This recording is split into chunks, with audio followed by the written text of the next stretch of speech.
Hello, this is Matt Cannon with my thoughts of the day. I'm here again, out on the trail, enjoying the nice nature of it all. And I want to just say a few thoughts, just following up on the Toolbox Fallacy. There's a poem that I really appreciate and like a lot. It's by Rudyard Kipling. He's the author who wrote the Jungle Book. And so his works are very well known and they're very good. But he wrote a poem called If. The poem was called If. And there's a section of the poem where he says, if you can dream and not make dreams your master, if you can think and not make thoughts your aim, if you can meet with triumph and disaster and treat those two impostors just the same, if you can bear to hear the truth you've spoken, twisted by knaves to make a trap for fools, or watch the things you gave your life to broken and stoop and build them up with worn out tools.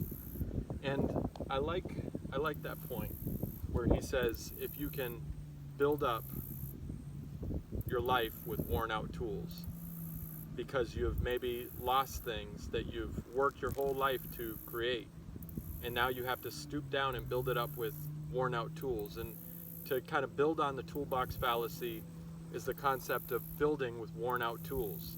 Maybe you're watching this video and you've kind of came to a place in your life where things are difficult, you have some situations and you just don't have maybe the resources or the tools, I'll say that in air quotes, the tools you need or the tools you desire to get stuff done. So you need to stoop down sometimes with worn out tools and build things back up with worn out tools.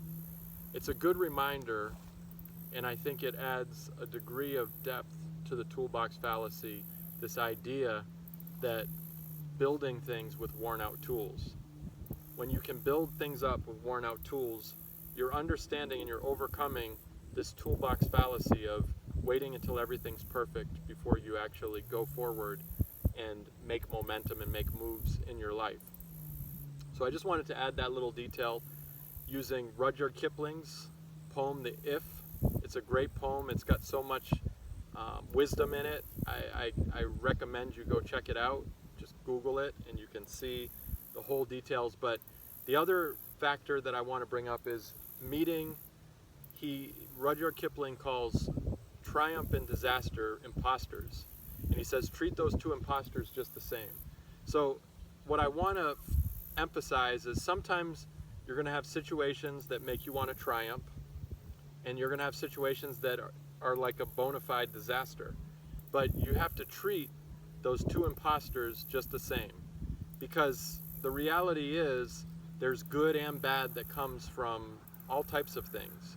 I like to think of this as, I call it a maybe mindset. And there's a parable of this villager, and the villager was in this farm town, and he had a horse that used to help him with all his work around the farm and everything, and the horse ended up dying unexpectedly. And so the neighbors came around, other fellow villagers, and they said, oh my gosh, your horse died, what a terrible thing. And his response was maybe.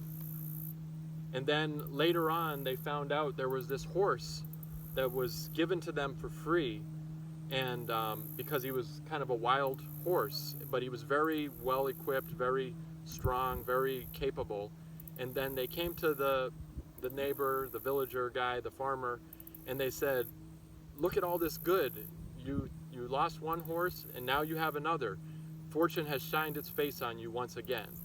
And the villager farmer's response was maybe.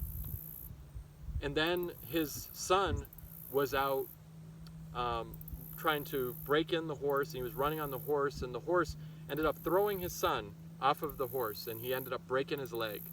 And the villagers came to the farmer and they said, oh, the tragedy of it all, what a shame.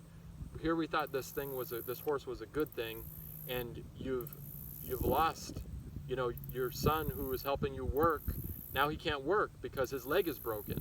This is a terrible, terrible thing. And the farmer responded, he said, maybe.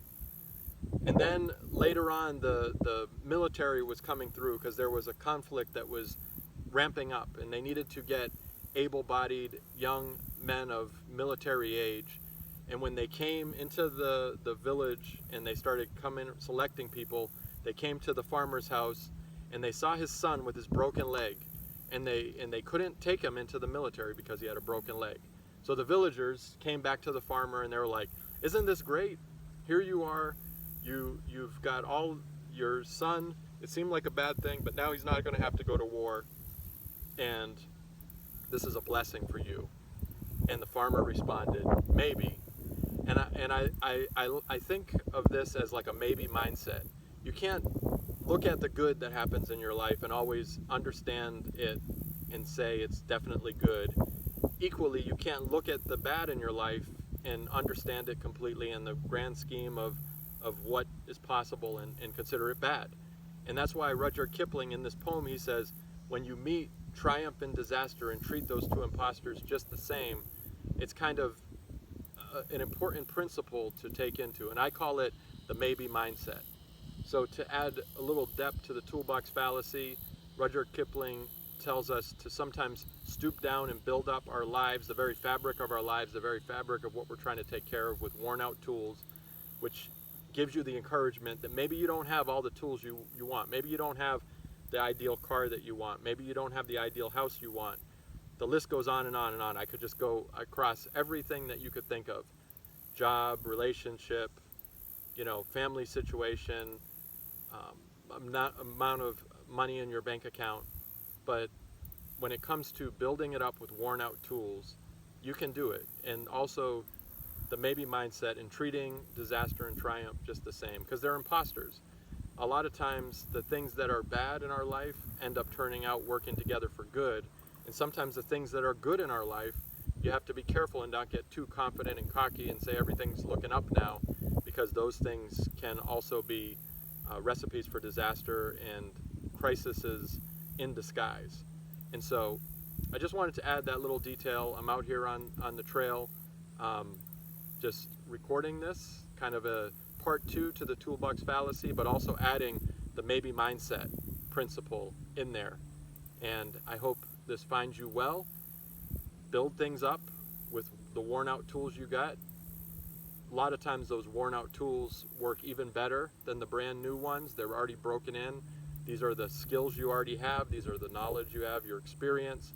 This is your attitude. These are all things that you have that may be worn out, but you can still build stuff up with it. So this is Matt Cannon with my thoughts of the day, signing out.